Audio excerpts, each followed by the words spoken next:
Bonjour, je suis Christophe Léguevac, avocat au barreau de Paris, et je m'occupe du dossier Lévothyrox depuis septembre 2017. Comme vous le savez, nous traitons en parallèle 3 procédures.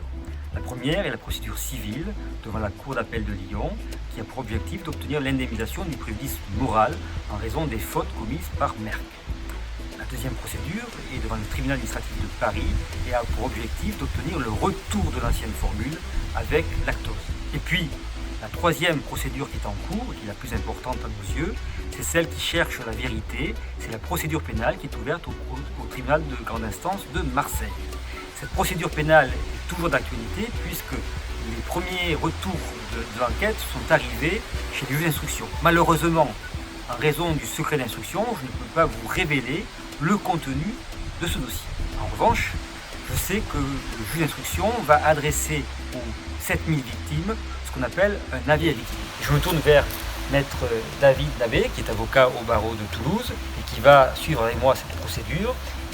Première question, maître Nabé, qu'est-ce que ça veut dire quand on reçoit un avis à victime? L'avis à victime, c'est très simple. C'est lorsque le juge propose à une personne qui a porté plainte de se joindre à la procédure pénale. Se joindre à la procédure pénale, c'est-à-dire se constituer partie civile. Exactement. C'est l'acte par lequel se constitue partie civile. C'est compliqué de se constituer partie civile.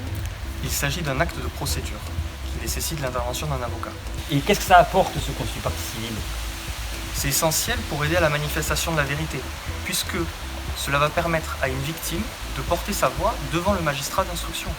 Ça peut permettre aussi, plus tard, d'être indemnisé. Et cette fois, non pas du préjudice moral, mais du préjudice corporel. Effectivement, lorsqu'on a un préjudice corporel que l'on peut démontrer, à l'issue de la procédure pénale, on va pouvoir en solliciter l'indemnisation.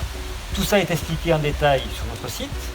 Vous avez le lien plus bas dans le newsletter qui accompagne cette vidéo.